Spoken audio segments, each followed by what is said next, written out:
Hey guys, welcome to Week 6.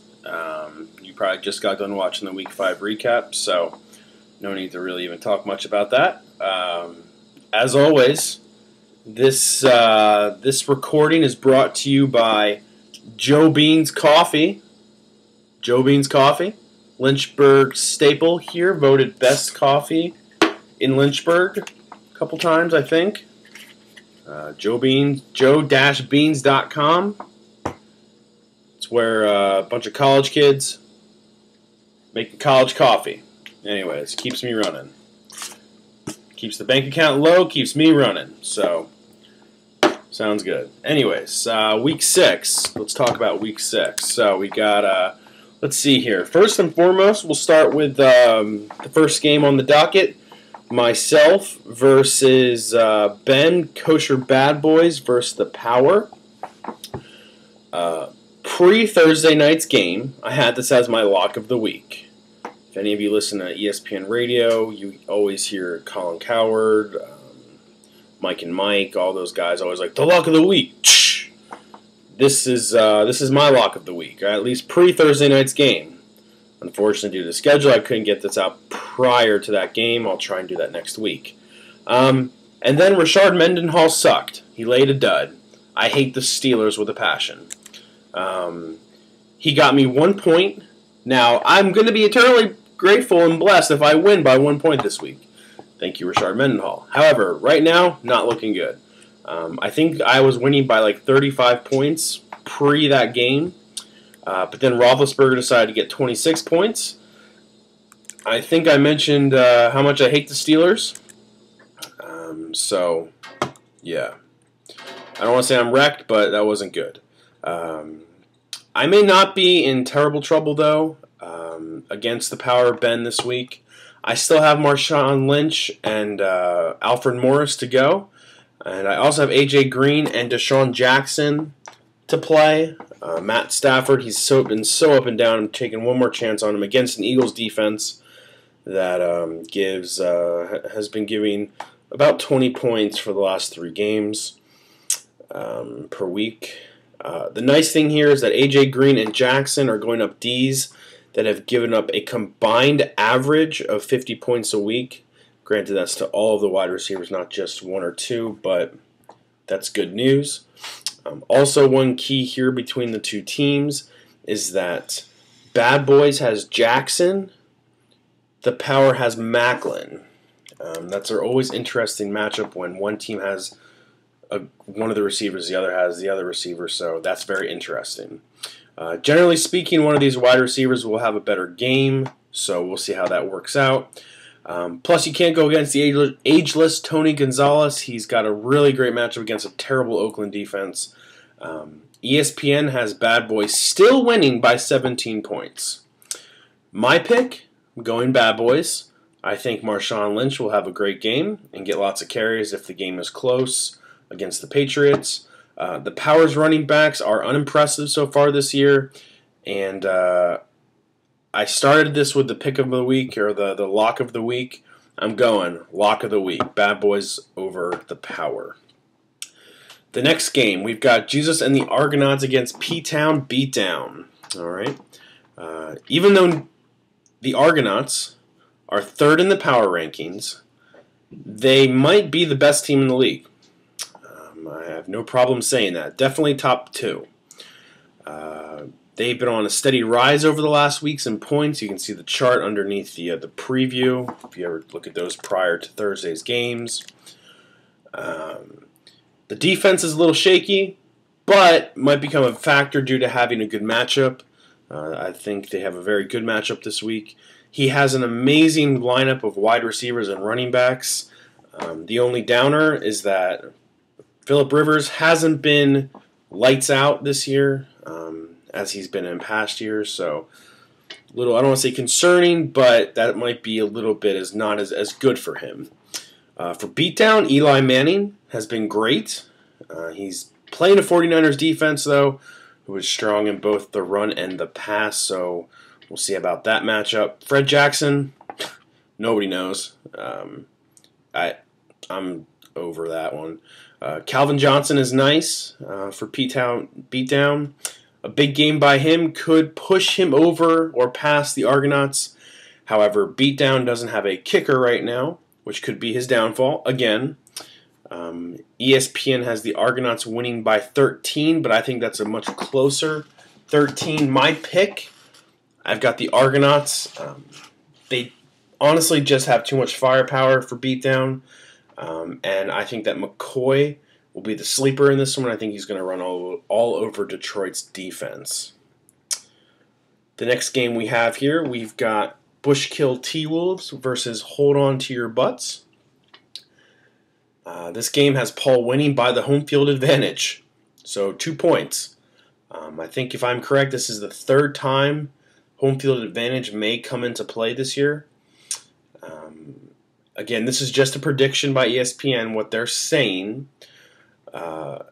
It looks like Butts this week is actually going with RG3. I looked at his lineup a couple times.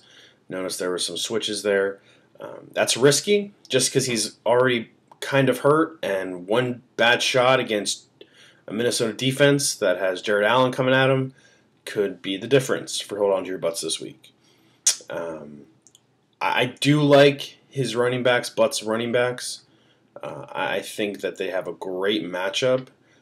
Specifically Arian Foster. He's just been a workhorse for Houston. Against the Green Bay defense, who Foster is going against, the only two good running backs of, I think, 4 or 5 games they've played were Gore and Lynch, and they gave up 260-plus yards, 1 touchdown, and 34 points. Wolves, on the other hand, does have the firepower in his wide receiver core. So I wouldn't be surprised if I saw that this game went to Wolves due to the wide receivers. ESPN has Wolves winning by 2. I'm saying Butts due to their great running back matchup. I just think that his running backs will really have a great week. This could be the closest game of the week because if Bushkill T-Wolves Richardson runs against Cincinnati and just runs all over them, that might be the difference maker. I'm still going Butts, but keep in mind Cincinnati's defense has been giving up an average of 20 points a game to running backs. Next game here, we've got Twin Pines Chipmunks against Far Forever. Again, pre-Thursday night's game, I was going Chipmunks all the way here. If there was a second lock of the week, it would be this game.